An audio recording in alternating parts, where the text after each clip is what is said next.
regreso a su espacio Las Mañanas del 56. Estamos, señores, en nuestra entrevista central. Una entrevista que promete ser interesantísima porque tenemos a una persona pero muy especial para el día de hoy. Él tiene un doctorado y licenciado en economía.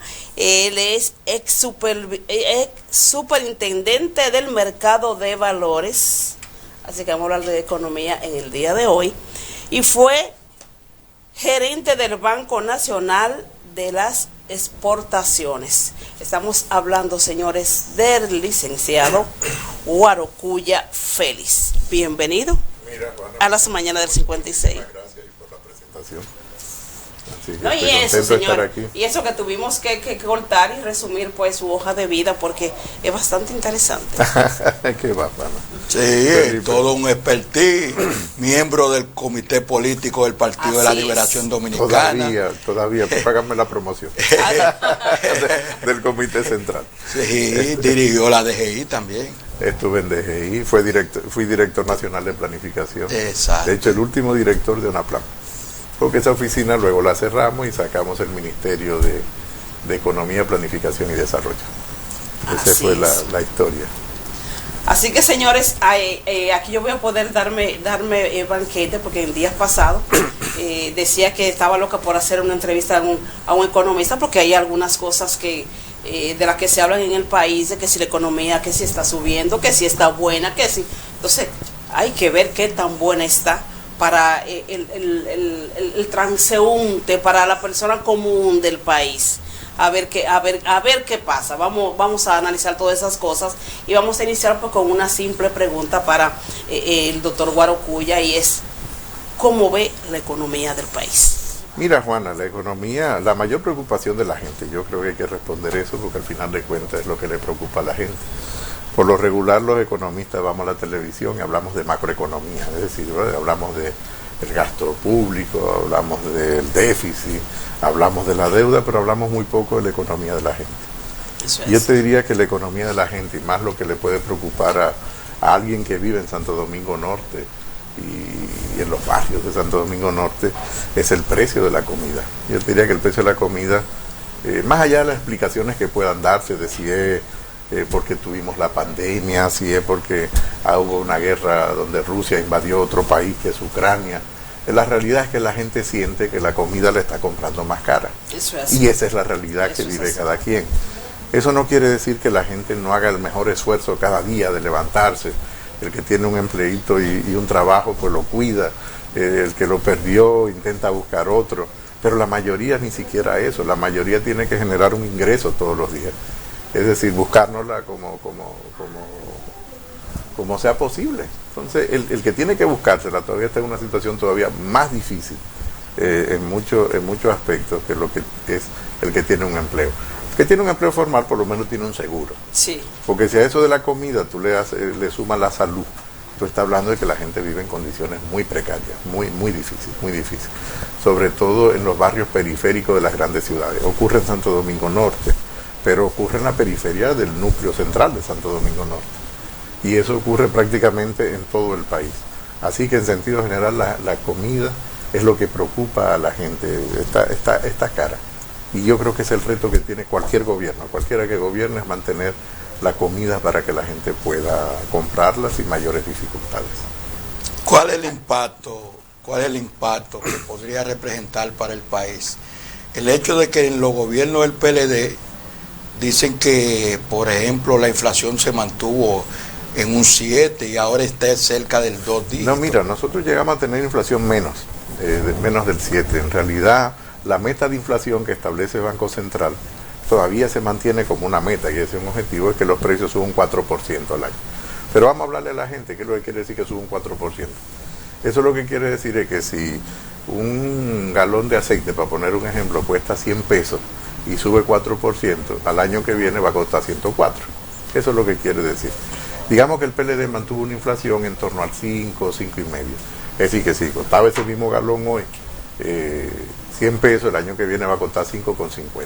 Lo que ha vivido la economía dominicana es producto, es verdad, de la pandemia o de la guerra con que Ucrania, y creo que algunas deficiencias del gobierno en atacar rápidamente el problema, sobre todo en el área agropecuaria, tiene que acumulado es un 17, casi 18%.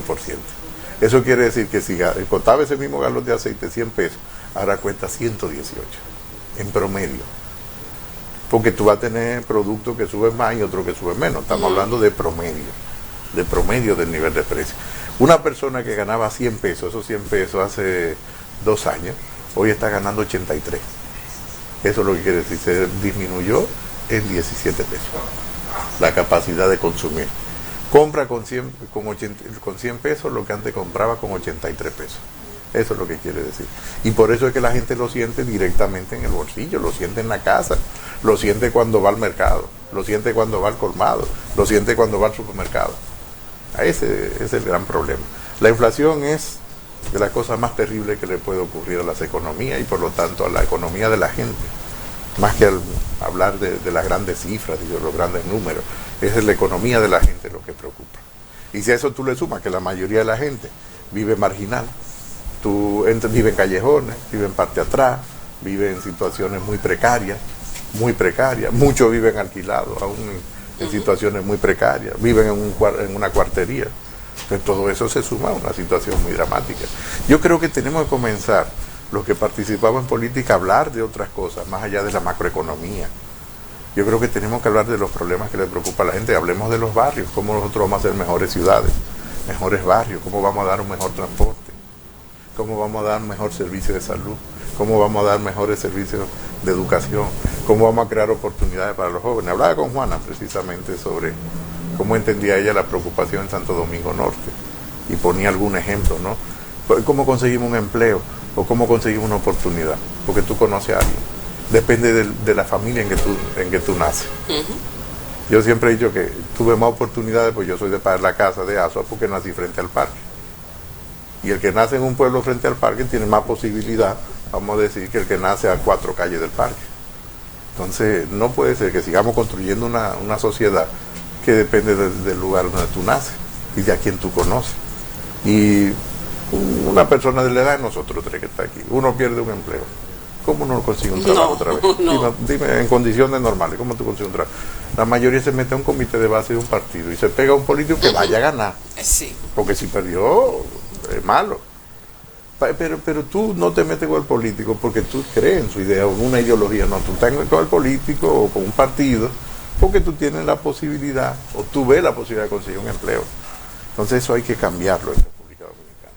Y yo creo que eso es parte de los retos que nosotros tenemos. Eso es lo que tiene que motivarnos nosotros a participar en un partido político o en alguna asociación o en algún grupo social que nos permita a nosotros influir para cambiar las políticas y hacer un país diferente. Doctor, con el asunto dime Guarocuya, Juana, Guarocuya, sí, con el asunto de la pandemia, se dieron 2 situaciones. Cuando inició la pandemia, que nadie, por supuesto, estaba esperando eso, se mantuvo una estabilidad en cuanto a la economía del país. A las personas de los barrios, a los pueblos, a todo el personas incluso que vivían del empleo del día a día, se les facilitó vía gobierno, se les facilitó el por lo menos tener la comida. Entonces, eso logró que la persona, pues aún en plena pandemia, pues pudieran mantenerse muchos en sus casas sin tener que pasar necesidades en cuanto a alimentación se refiere. Digamos que dentro de la mala suerte de una pandemia. Exactamente. Entonces, que además hacía 100 años que no ocurría una circunstancia parecida. Pero pasa la pandemia, se reabre el país, entonces, con la excusa, que es lo que yo a veces digo, con la excusa del asunto de pandemia, y luego hemos agregado el problema de Ucrania, entonces todo se ha disparado, como usted acaba de señalar, pero entonces se están dando los casos, además de todos esos préstamos que se han tomado, y hay como una guerra de subsidios. Todo va subsidiado, el combustible, que esto, el asunto el agropecuario, y por donde quiera tenemos subsidio para que supuestamente el pueblo no sufra. ¿Eso es positivo o es negativo? Vamos por partes. Yo te diría que dentro de la mala suerte de tener una pandemia, la suerte que tuvo el país era que gobernaba un partido como el PLD. ¿Y qué suerte era que gobernara el PLD en ese momento? Que tenía experiencia de gobierno, que además tenía claridad en lo que tenía que hacer. Y frente a una situación que nadie esperaba, como una pandemia, que hacía 100 años no ocurría una pandemia en el planeta, o sea, es decir, que tocara todo el planeta. Sí ha habido pandemias regionales, sobre todo en Asia. En los países asiáticos recurrentemente ha habido pandemias importantes, pero que tocara la economía del mundo, no. Eso hacía 100 años. Desde 1918 no ocurría una situación como la que nosotros hemos vivido. Y además que en esta etapa se propagó mucho más rápido. ¿Por qué? Porque ahora hay aviones. En 1918 nadie volaba en avión. Los dominicanos no viajábamos a Nueva York. Los dominicanos no teníamos carro. Los dominicanos, la mayoría vivía en pueblitos y era un país muy chiquito. Ahora vivimos en ciudades. Y vivimos en condiciones, como te decía, un callejón, vivimos hacinados, la mayoría de los dominicanos. ¿Qué quiere decir eso? Que la pandemia se contagió más rápido. Hoy en día los contagios son más rápidos. Cuando tú tienes más ciudades, y hoy de cada 10 dominicanos, 7 viven en ciudades, poco más ya de 7, la ciudad se contagia más rápido las enfermedades que lo que se contagia en el campo. Vivimos más cerca, tenemos más contacto, o en el transporte público, lo que coge metro, ahora el que coge el teleférico, el que coge carro público, el que va en el motoconcho. Bueno, es más fácil enfermarse. Digo, ¿por qué suerte dentro de esas circunstancias tan negativas que gobernaba el PLD? Porque el PLD rápidamente en el gobierno habilitó los programas de apoyo a las familias. Sin esos programas de apoyo a la familia, imagínate, una economía totalmente cerrada, no solo la economía dominicana, la economía del mundo cerrada. Y por supuesto la economía dominicana, porque no se sabía además cómo se contagiaba. Recuérdense que primero nos dijeron que había que usar guantes. Ya nadie se acuerda, pero primero había que usar guantes. Sí, después que teníamos que lavarnos las manos a cada rato con alcohol. Después que si la mascarilla, al final... Dejar los zapatos afuera, que no sabíamos. Había que lavar la funda y todo el mundo lavando funda. Sí.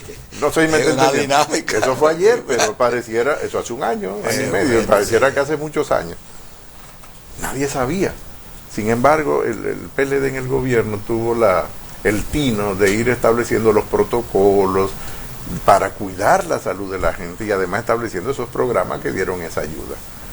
Hubo un cambio de gobierno, todos lo sabemos, en medio del proceso de la pandemia, y yo creo que uno de los errores iniciales del actual gobierno fue que comenzó a eliminar muchos de los programas que se habían habilitado demasiado rápido, porque todavía no se había ido y todavía tenemos algunos efectos de la pandemia. Y fíjate que mucho de lo que criticó el Partido de la Liberación Dominicana, me tocó a mí, que soy el secretario de Asuntos Económicos, fue decirle, oiga, tengan cuidado en desmontar esos programas tan rápido, porque no hemos salido todavía los efectos de la pandemia. Fíjate que después el gobierno anunció que lo quitaba y después tuvo que volver a reponer y ampliar los programas. ¿Por qué? Porque cuando tú cierras una economía, tarda un tiempo en volver a recuperarse y la gente tarda un tiempo en volver a conseguir un ingreso o a volver a conseguir un empleo. Y si al mismo tiempo tú tienes una parte de la población que tú la estás votando del gobierno porque perdió las elecciones, esa persona va a entrar en una situación de precariedad y de dificultad, que es lo que estamos viviendo. Es verdad que otro se beneficia, porque al que ponen por se beneficia, pero hay un proceso ahí de adaptación que hay que tomar en cuenta. Entonces, el tema de los subsidios, sí es necesario que haya subsidios, porque si no hubiera los subsidios la situación fuera peor. En los combustibles, es correcto que hayan subsidios a los combustibles, porque hubiera sido peor la situación de precio. Ahora, cuando hay subsidio, ¿lo paga el gobierno? No, lo pagamos todito nosotros. Se paga con impuestos o se paga con préstamos. Entonces, para eso están los préstamos. La preocupación con el tema de los préstamos en este gobierno es que uno no sabe exactamente para qué han tomado prestado, porque ellos dicen que fue para la pandemia, pero cuando uno va a ver qué han gastado en la pandemia, solamente de cada dólar que han cogido prestado, de cada $100, $20 solamente han ido para la pandemia. Cuando tú ves, por ejemplo, los programas de infraestructura grandes del país, tú dices, pero ¿dónde están poniendo? Porque además han tenido una velocidad para gastar en inversión pública muy bajita.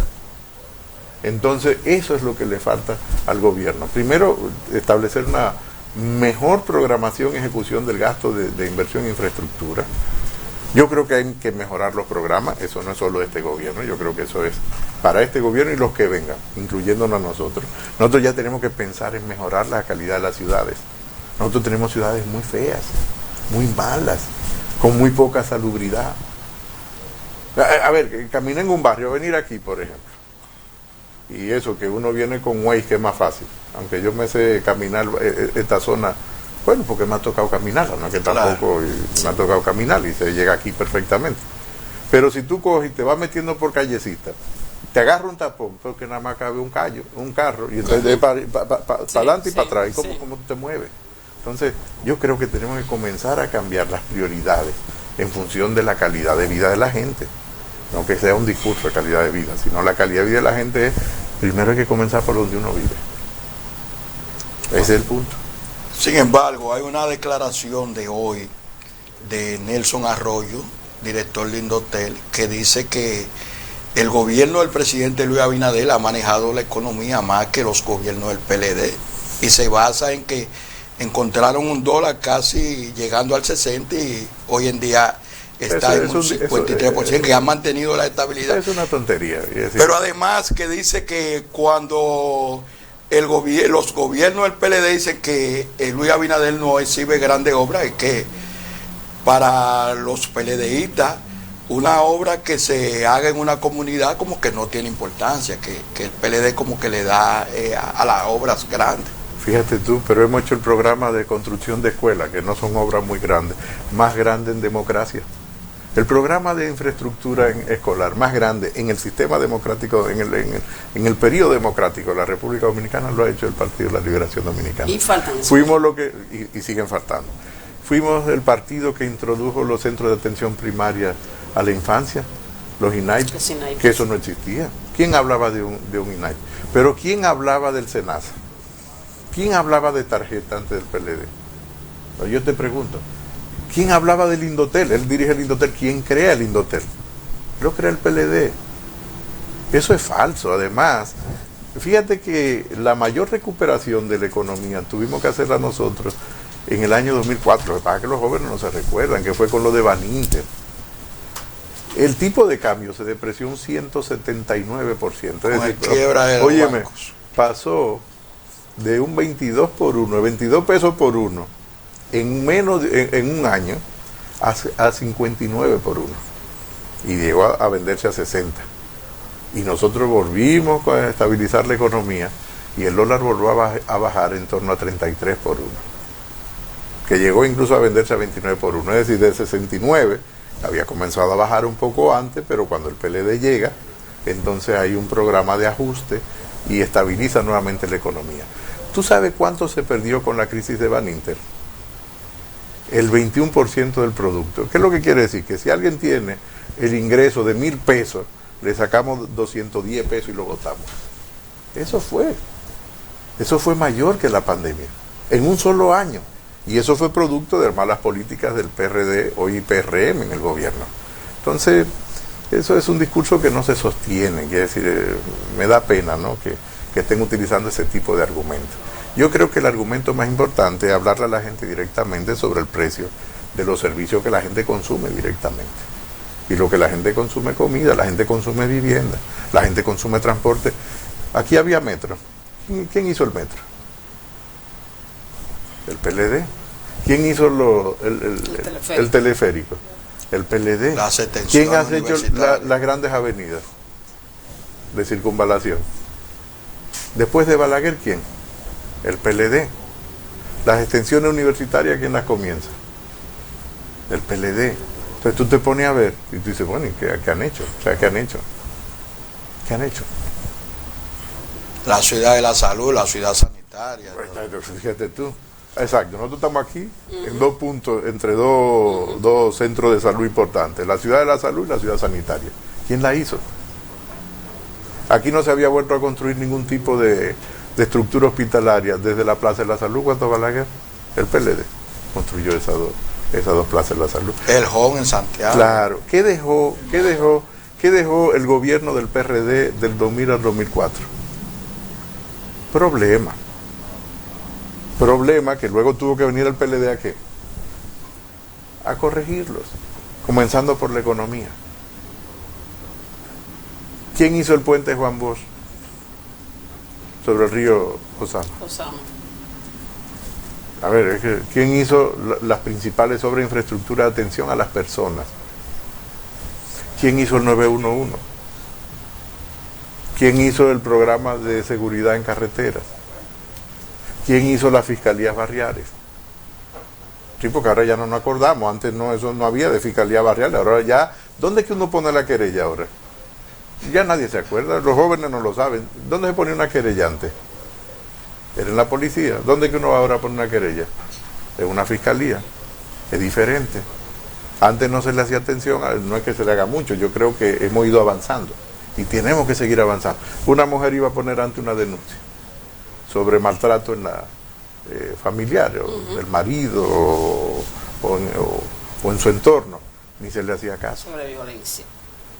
No es que hayamos mejorado mucho, pero es mucho mejor que lo que hacía 15 años, lo que hacía 10 años. Por lo menos claro que tenemos que seguir, por lo menos hay un lugar. ¿Quién fue el que introdujo las primeras casas de acogida para el tema de violencia? Fue el PLD. Entonces, fíjate que eso es una crítica que no tiene ningún tipo de asidero, no tiene ningún tipo de sentido. ¿Qué le espera al país en términos económicos en los próximos 2 años? Mira, los economistas no nos enseñan a leer el futuro, pues, ni siquiera a leer la carta, decir que ni hay una bola de cristal. Esperanza. ¿No? Digamos que los economistas podemos ver más o menos una tendencia de lo que puede ocurrir. Es decir, bueno, eso que uno dice hablando coloquialmente cuando se está tomando una Coca-Cola o cuando está tomando un café. Bueno, si pasa esto, probablemente pase aquello. Una suposición, o como dicen los muchachos a veces, o en el barrio, un supongano. Sí. Le vamos a decir, podemos suponer de que la economía va a seguir teniendo muchas tensiones, en el sentido de que si la economía mundo no comienza a disminuir las tensiones que genera, sobre todo en los precios. Sin embargo, parece que sí, que ha comenzado en algunos aspectos a bajar determinadas tensiones, pero el gobierno local, es decir, el gobierno de nosotros tiene que tener la habilidad suficiente de esas tensiones que bajan de la economía internacional, hacer también que bajen a nivel local. Eso quiere decir que tenemos que recuperar el salario de la gente, el que tiene un empleo, y recuperar el ingreso de aquel que no tiene empleo. ¿Para qué? Para poder compensar la pérdida que hemos tenido por el aumento de los precios. Entonces no hay mucho para inventar. Y para tú recuperar actividad económica tiene que mejorar la capacidad de inversión del gobierno, que es lo que dinamiza. Vamos a ponerlo aquí en Santo Domingo Norte. Si el Ayuntamiento de Santo Domingo Norte abre un programa que tú me comentabas, Juana, de mejora de acera y contenes, ¿cuánto empleo va a generar? Va a generar empleo. Claro que pero sí. Aparte de eso, si ese programa se financia con ferretería y se lo compra a ferretería que están en Santo Domingo Norte, ¿qué va a pasar con la ferretería de Santo Domingo Norte? Van a aumentar su venta y probablemente tengan que contratar 2 muchachos más, va a tener que alquilar más camiones para llevar la arena. Entonces, el tema de la inversión pública y privada es muy importante. Ojalá que a futuro los gobiernos en República Dominicana, y eso incluye a mi partido que tiene vocación de volver a ser gobierno, trabajamos para volver a ser gobierno. Todos saben que tenemos una consulta interna que para tratar de seleccionar quién va a ser posteriormente nuestro candidato o candidata el 16 de octubre próximo, porque nosotros tenemos vocación de volver al gobierno. Ahora nosotros tenemos que ofertar otras cosas a la población. ¿Qué tenemos que ofertar? Tenemos que comenzar por hablar de un programa amplio de regeneración urbana en todo el territorio nacional. Tenemos que mejorar las ciudades, la calidad de las ciudades. Tenemos que hacer barrios bonitos, tenemos que hacer casas bonitas para la gente. Tenemos que facilitar programas de compra de vivienda, pero viviendas bonitas, con calles limpias, con calles con agua, que tengan alcantarillado sanitario. Tenemos que apostar por un transporte público eficiente, amplio, más seguro. ¿Ustedes saben cuál es la mayor causa de muerte en República Dominicana? No son las enfermedades. No son las enfermedades. A pesar de que ha subido la mortalidad infantil, a pesar de que han subido otras prevalencias de enfermedades, la principal causa de muerte. No, señor. Los accidentes. Y dentro de los accidentes, ¿ustedes saben cuáles son? Los de motores. ¿Ustedes saben cuántas personas quedan discapacitadas cada año por algún tipo de accidente de motor? Unas 25,000 personas. Eso es una locura. Es una locura. Esa es una epidemia. Más personas mueren cada año por accidentes de motor que por la pandemia, que por el COVID. Entonces es algo que tenemos que prestar atención y comenzar a ver el tema del transporte, el tema de la circulación y la seguridad de las personas casi como si fuera una pandemia, establecer programas especiales para disminuir eso. Ahora, ¿cómo lo hacemos? Mejorando todo el sistema de transporte de todas las ciudades. O sea, Santo Domingo Norte, Santo Domingo Este, Santo Domingo Distrito Nacional, Santo Domingo Este, pero La Romana, Barahona, San Pedro, Santiago, Puerto Plata, las ciudades que tienen transporte. Entonces, tiene que ser otra la política. Fíjate que siempre hacemos exactamente más de lo mismo. Ahora tenemos que cambiar las cosas. Eso es así. Tenemos una llamada. Tenemos una llamada. Buenos días, adelante. ¿Quién nos habla? Buenos días, Luis Vázquez, de la Unión Municipal de Juntas de Vecinos, Santo Domingo Norte. Adelante, Luis. Y queremos destacar que nos sentimos bastante contentos con la visita del licenciado Guarapulla Félix aquí al municipio. Muchas gracias, Luis. Sea bienvenido, una persona de su capacidad, de su categoría, visitarnos. La pregunta mía sería, ¿cómo percibe usted la calidad del gasto?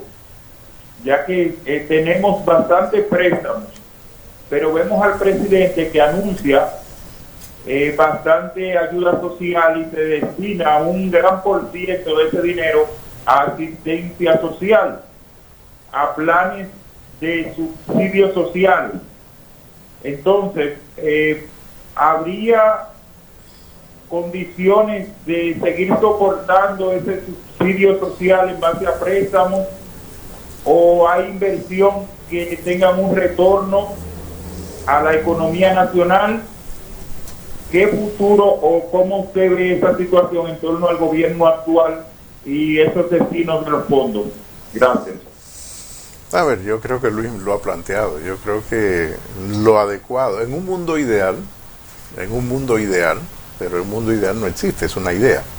Debemos aspirar a un mundo ideal, porque eso es lo que nos permite a nosotros movernos y nos motiva cada día, ¿no?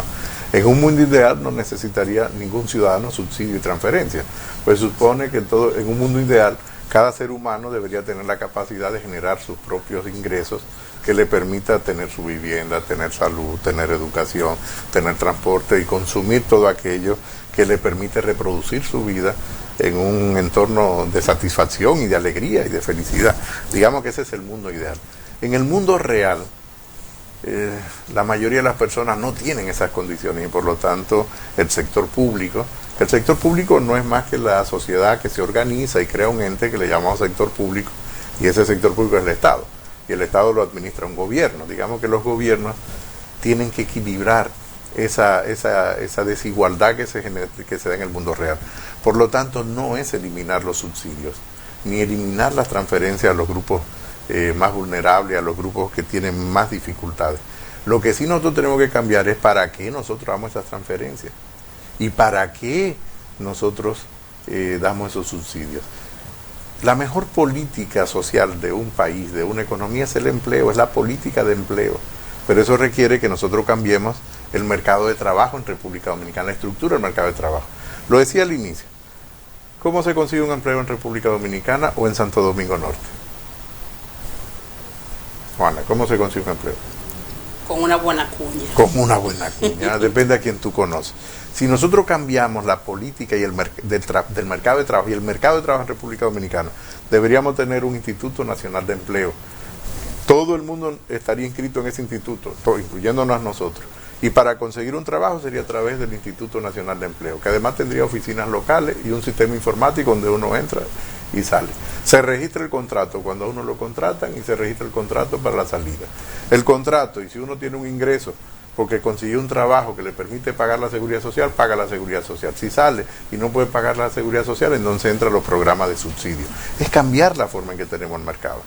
Luego, las prioridades que establece este gobierno, por supuesto que pueden ser mejores, pueden ser revisadas, pero fíjate que el gobierno sigue anunciando exactamente las mismas sobre infraestructura que dejó el PLD todavía inconclusa porque no le dio tiempo, ahí perdió las elecciones. Sigue hablando de la circunvalación de Asua, de la circunvalación de Baní, de la autovía turística hacia Puerto Plata. Sigue siendo exactamente lo mismo que ofreció en en agosto del año 2020. Todavía no la ha concluido. Sigue en campaña. Bueno, más que seguir, a ver, sí, yo creo que no solo es campaña, pero el hecho de que sigue haciendo promesas que no llega y la concretiza, ¿no? Eso es como tú decir, no, es que nosotros vamos a hacer una escuelita en tal sitio. Bueno, pues entregarle escuelita en 8 meses o entregarle en 1 año, pero no vaya al mismo sitio a ofrecerle escuelita cada vez que tú la visitas y no la hagas. Entonces yo creo que esa es la situación del gobierno. El tema de los préstamos, en situaciones de dificultades, los países tienen que endeudarse. El problema no es endeudarnos, el problema es saber para qué nos endeudamos. Creo que lo había dicho anteriormente, es decir, no pueden decir que no hemos endeudado para asumir el costo de la pandemia, porque de cada $100, solo $20 aproximadamente fueron a cubrir el costo de la pandemia. No pueden decirse que se han endeudado para obra de infraestructura, porque no hemos visto el resultado ni la velocidad en que se haya terminado ninguna obra de infraestructura importante en el país en estos últimos 2 años. Por lo tanto, el tema no es endeudarse, sino para qué nos endeudamos. Y hay que endeudarse, lógicamente, para aquellas actividades que generan un ingreso futuro. Es como si uno en el barrio, que coge al módico 20, siempre hay una señora o alguien en la esquina que le presta a uno, o el colmado que le fía. Yo puedo endeudarme al módico 20 para mantener un negocito en la esquina vendiendo empanadas, que me genera con que yo pague el módico 20 o la empanada, o en una cooperativa, que me resulta más barata. Por suerte hay más cooperativas hoy en día, y puedo pagar, o me puedo endeudar y que para yo comprar un carrito porque me gustó el carrito, pero el carrito es lo que me va a dar un gasto si yo no trabajo, sí, o si no mi instrumento de trabajo. Entonces, ¿para qué deberíamos de endeudarnos? Para nosotros montar en la esquina el negocito que nosotros tenemos para poder vivir. No para nosotros seguir comprando, por ejemplo, jipeta o hacer edificios de lujo, sino para hacer las cosas que la gente necesita. ¿Qué reproduce bienestar y riqueza? Buenos hospitales. ¿Qué reproduce bienestar y riqueza? Buena infraestructura de carretera. ¿Qué reproduce bienestar y riqueza? Que nosotros comencemos a cambiar el sistema de transporte del país, comencemos a tener un sistema de trenes. Porque nosotros no tenemos un sistema de trenes que conecte Pedernales con Santo Domingo, un buen sistema de trenes que conecte Montecristi con Santo Domingo, o que conecte Punta Cana con Santo Domingo, que sería mucho más barato y mucho más eficiente el transporte. La gente podría seguir viviendo, por ejemplo, en Licey al Medio y trabajar en La Vega, o trabajar en Moca, o trabajar en Santo Domingo y se mueve en su tren, como ocurre en las grandes ciudades y en los países con mayor nivel de desarrollo. República Dominicana puede hacer ese tipo de inversión sin ninguna duda. Es nosotros cambiar la visión. Por eso tenemos que introducir reformas diferentes para que esta economía funcione también de manera diferente y genere mayor bienestar a la gente. Cuando llegó, perdón, Sí. Cuando entró la llamada de Luis, Sí. muy buena. No, agradezco a Luis y su participación. Estábamos hablando del asunto relacionado con el transporte y los motoristas. Sí. ¿Qué es lo que impide realmente de que aquí se tenga un registro serio y se pueda cuantificar y esos motoristas estén debidamente? ¿Qué impide? Mira, el registro, en algún punto de la historia, en Impuesto Interno dejó de registrarse los motores, es decir, la emisión de las placas. Hay que entender que Impuesto Interno tiene 2 funciones en ese aspecto. La primera es un registro mobiliario y segundo, debería de cobrar un impuesto sobre el bien mobiliario que tú estás registrando. Porque pudiera cobrarlo otro perfectamente u otro hacer el registro. Pero desde que se trajo, desde que había coche de caballo, el registro se hacía en la oficina que cobrara impuestos. Es decir, eso tiene más de 120 años. O 130 años, ese registro, ininterrumpido. Siempre lo ha hecho, y desde que llegó el primer carro a República Dominicana, a principios de 1900, el primer registro se hizo en la oficina que cobraba impuestos. Es decir, eso se ha mantenido ininterrumpidamente. Eso no quiere decir que otro pueda hacer el registro, claro que lo puede hacer. ¿Qué lo ha impedido? La visión y la falta de voluntad y el tema de las sanciones. Los dominicanos necesitamos un sistema de premio-castigo fuerte. Cuando yo era muchacho, yo recuerdo que meterse en vía contraria, eso todo el mundo se ponía nervioso. Si iba un carro público se metía en vía contraria rápidamente porque vio un policía y te cogían menos dinero probablemente y te sancionaba y te ponían una multa hasta vete tú a saber, y tenía que devolverte. Hoy en día tú ves los muchachos que andan en delivery que se meten por la acera, se meten por cualquier lado. Eso no tiene que ver con registro, tú lo puedes tener registrado. Y que igual, él va a seguir igualito, se va a meter por donde quiera y se te va a tirar encima. Mujeres manejando, por ejemplo, uno de los mayores terrores que tienen las mujeres manejando es a los motoristas, porque los motoristas le tiran encima y mucho es para extorsionarla. Así es. Para engañarla, porque todavía estamos en una sociedad machista en el sentido de que tenemos poco respeto a los derechos de las mujeres, pero todavía no queda un gran trecho. ¿Y qué tiene que ver esto con el transporte? Que la más agredida en el sistema de transporte son las mujeres que conducen, son las más vulnerables. Los policías le hablan peor a las mujeres. Si cuando tú ves un policía, un AMET que para más mujeres que hombres. Y tú ves que los carros públicos no lo paran, ni a la guagua lo para. Y entonces el carro público que va desbaratado, ni a los motoristas lo paran. Entonces, ¿a quién paran? Al clase media. Al que va a trabajar. Entonces tú dices, ¿pero qué está pasando? Te ponen una multa y que no, usted pisó la raya, al lado hay 2 guaguas, 5 motoristas y otro carro público arriba de la raya. No, pero mire, ahí está la raya y no la han cobrado. No, pero a usted que yo le voy a cobrar.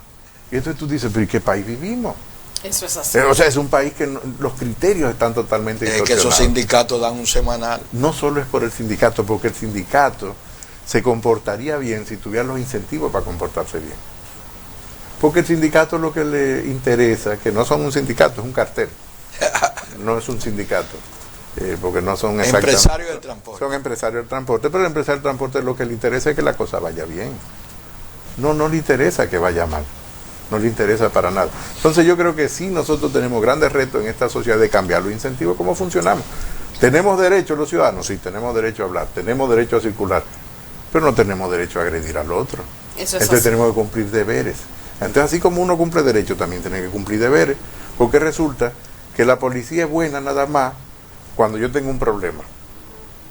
Pero si el policía me llama la atención, entonces es un desgraciado. Entonces no puede ser. O sea, tenemos que tener un sistema de premio-castigo correcto, que lo hemos perdido en el país. 2 preguntitas que no quiero que se me queden. La primera es, el DERECAFTA, ¿cuál ha sido el resultado y el beneficio para el país? Mira, yo trabajé directamente en DERECAFTA. Yo trabajé en lo que se llamaba el cuarto de al lado. Voy a explicar esto que es muy simple.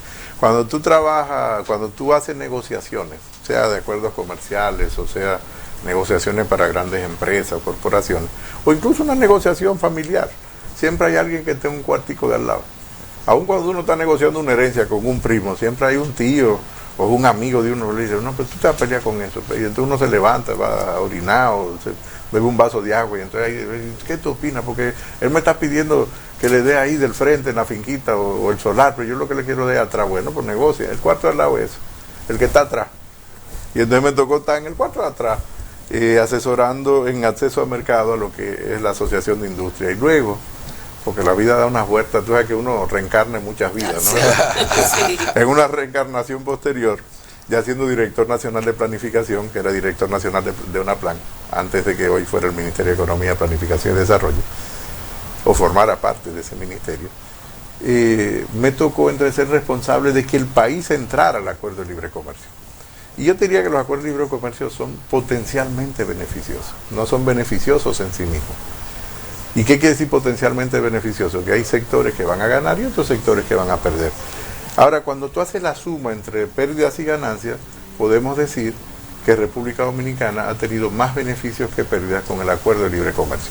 ¿En qué se traduce ese más beneficio que pérdidas? En tener acceso al mercado norteamericano, porque cuando se creó la Organización Mundial de Comercio, que es el organismo, así, es el sindicato, es decir, el cartel que agrupa a los países, así como los sindicatos de transporte, ahí nos agrupamos todos los países para el tema de comercio, para quitar las barreras de comercio, cuando tenemos alguna diferencia por temas de comercio, alguien tiene que servir de árbitro, y esa organización sirve de árbitro.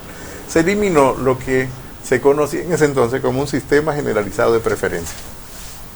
Y Estados Unidos, nuestros productos entraban a través del sistema generalizado de preferencias. Por lo tanto, tener un acuerdo de libre comercio con Estados Unidos no dio certidumbre, porque es un acuerdo a más largo plazo y sustituyó el sistema generalizado de preferencias. Por lo tanto, en sentido general, ha sido mucho más beneficioso que no haber estado dentro de ese acuerdo. Hay que recordar que el acuerdo no solo es con Estados Unidos, sino que incluye a Centroamérica. Entonces, en ese sentido ha sido beneficioso. Por supuesto que hay otros retos, por ejemplo, mejorar la productividad en muchos sectores de la economía, pero mejorar la productividad pasa por la reforma del mercado de trabajo. La productividad no solo se genera con nuevas máquinas o nuevas computadoras o nuevos robots, sino que se mejora formando a la gente desde el punto de vista de aprender a leer, a escribir, a sumar, a restar, sino también formándolo para un trabajo. Entonces, eso todavía nos falta mucho. Guarocuya Félix estuvo inmiscuido, porque él estuvo en muchas situaciones y por eso, ¿verdad?, tenemos que aprovechar. Uy, Juana, para ver tú estás muy informada, estoy preocupado. Juana hizo lo que llaman la debida diligencia. Sí. Y es que ustedes saben que se hicieron 2 contrataciones con la Barribol. Una durante el periodo de Leonel Fernández y otra durante el periodo de Danilo Medina. A usted le tocó estar ya durante el periodo de Danilo Medina, pero ¿qué contenía el contrato antes y después de entrar Guarocuya Félix? A ver, yo formé parte de un equipo negociador que formó el gobierno del presidente Danilo Medina. Hay un poquito de historia para que podamos entender, porque eso es lo que se conoce como la renegociación del contrato. Digamos que hay una empresa minera, esa empresa minera originalmente había sido una inversión extranjera en República Dominicana, se constituyó como empresa Rosario Dominicana. Esa empresa, el presidente Antonio Guzmán la termina comprando en el año 1979 y por lo tanto el Estado pasa a ser propietario de la Rosario Dominicana y dentro del Estado el Banco Central. Porque a través del Banco Central fue que se hizo la operación en 1979. La empresa Rosario Dominicana termina de eliminar, digamos, no de eliminar, sino de utilizar la parte que tenía oro, vamos a decir, más fácil. Si eso es una montaña y esa copa es la montaña, digamos que eliminó la copa, que era más fácil el oro. A partir de ahí ya tiene que cavar. Okay. Pero ese oro de ahí es lo que se conoce como oro de sulfuro. Y resulta que cuando Rosario Dominicana cierra más o menos sus operaciones a mediados de los años 80, lo que quedó descubierta fue la capa. Y esa capa se llama una capa sulfurosa. Esa capa sulfurosa con el agua de lluvia contamina. Y por lo tanto nosotros tuvimos muchos años con esa capa descubierta, contaminando. Habían las presas que se llaman de cola para evitar la contaminación. No había una tecnología en el mundo para extraer el oro de sulfuro. Podríamos haber extraído sulfuro, no se tomó esa decisión. Posteriormente el Estado Dominicano vende esa concesión a una empresa que se llamó Placer Dome. Y esa empresa compra la concesión para explotar el oro de sulfuro, es decir, continuar donde estaba esa montaña y sacar el oro ya mezclado con sulfuro. Pero esa empresa todavía no tenía la tecnología, sino que se la compra una pequeña empresa australiana y compra la concesión en República Dominicana. Luego termina vendiendo esa concesión a otra empresa que es la Barrick, asociada con otra que se llama Gore Corporation, y de ahí viene Barrick Gore. Okay. Y crean otra sociedad que se llama Barrick Pueblo Viejo. Entonces Barrick Pueblo Viejo, que es una sociedad creada en República Dominicana, es la encargada de explotar esa concesión que tiene la Barrick Gold. Se hizo un contrato y ese contrato fue revisado en el año 2013, después en el gobierno del presidente Danilo Medina, porque ese contrato tenía algunas cláusulas que no eran beneficiosas para la economía dominicana ni para el país. Todos recordarán que había mucho movimiento con lo de Barrick y que consistía en temas que no eran beneficiosos. Primero, que la empresa estaba estableciendo préstamos con su empresa vinculada en el exterior.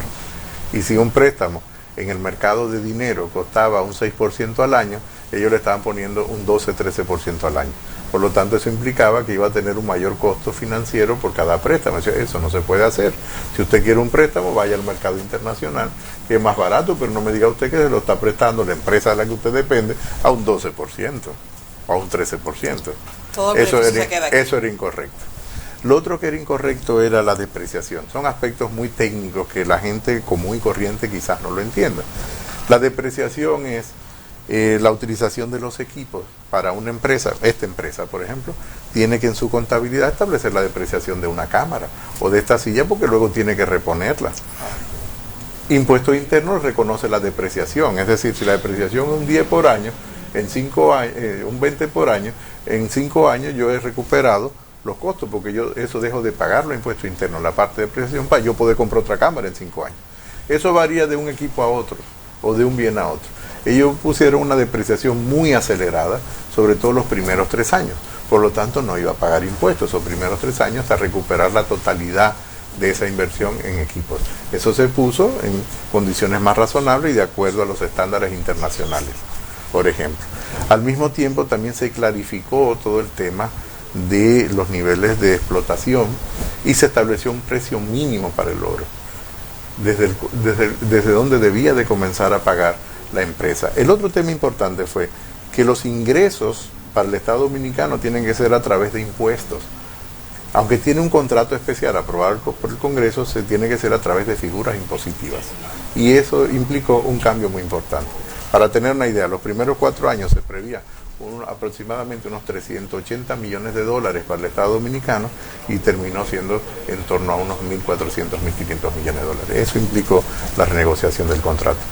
¿Por qué la empresa accedió a esa renegociación? Porque es un contrato, esa renegociación que era beneficiosa, había que permitir que la empresa siguiera operando, pero que el Estado Dominicano tuviese mayores beneficios de esa exploración. Fue un poquito más complejo, hay otros elementos, pero en sentido general y de manera resumida, esa es la historia. Ya estamos en la parte final del programa, pero yo quiero que usted en un momentito... Fíjate que es la primera vez que me preguntan públicamente sobre eso. Así que esta es la primicia aquí, hicimos historia aquí en la mañana del 50. 30 segundos, un minuto, me dé su opinión porque estoy prácticamente asustado. Yo vi una declaración del CONES que dice que los salarios hay que aumentar y siempre el sector empresarial se ve como un sector negativo que aumenten los salarios. Siempre se opone. Sí, no, entonces, es una declaración muy positiva. Yo creo que la declaración del presidente del CONES, de Pedro Bracho, es una declaración sumamente positiva, porque lo que quiere decir es que la cúpula empresarial ha hecho conciencia, y tiene conciencia, de que los niveles de precio han afectado el ingreso de las personas, y sobre todo los trabajadores, y por lo tanto hace un llamado para que las empresas voluntariamente comiencen a revisar y hacer los ajustes de salario correspondientes. El gobierno no lo puede hacer por decreto, porque hay que recordar que en República Dominicana los salarios se negocian en lo que se conoce como el Comité Nacional de Salarios, que es un comité tripartito donde el gobierno solo hace de árbitro, pero tienen que ponerse de acuerdo el sector empleador y los empleados. Y por lo tanto, el hecho que la cúpula empresarial haya hecho una declaración de esa naturaleza, habla de que hay la sensibilidad y la voluntad de sentarse a negociar, pero que individualmente las empresas pueden ir haciendo los incrementos de salario de acuerdo a su propia estructura de costos y de acuerdo a su propia realidad. Así que es muy positiva. El tiempo es terrible con nosotros, el tiempo pasó volando. Ay, sí, demasiado corto. Se quedaron algunas cosas que tocar, así que yo creo que hay que comprometer a Guarocuya Félix para que vuelvan otra vez a la señora del 56. Cuando ustedes me inviten. Y hablemos del Partido de la Liberación de Política. Hablemos ya más de política de partido. Sí, porque no tocamos. Debo decirle que a veces no me es tan fácil porque yo tengo que ganarme la vida. Yo hago otra cosa. Venir a un programa en la mañana a veces me es complicado porque entre dar clase y hacer otra cosa, pues tengo que ganarme la vida. O sea que no es que uno está disponible así todo el tiempo, o sea que solo me lo dicen con tiempo y entonces yo pido los permisos correspondientes con los compromisos que tengo para que me dé y nosotros agradecidos y distinguidos con claro que no, muchas gracias claro a ustedes, que sí, muchas claro gracias que a ustedes, sí. Y a ustedes, amigos, pues agradecerles que cada día pues están ahí pues listo para compartir con nosotros estas entregas que le trae las Mañanas del 56. Pues al señor Guarocuya Félix, súper agradecido de que usted pues haya sacado ese momentito para compartir con todos nosotros. Así que, señores, no se muevan de ahí porque en breve continuamos con En Tu Presencia TV.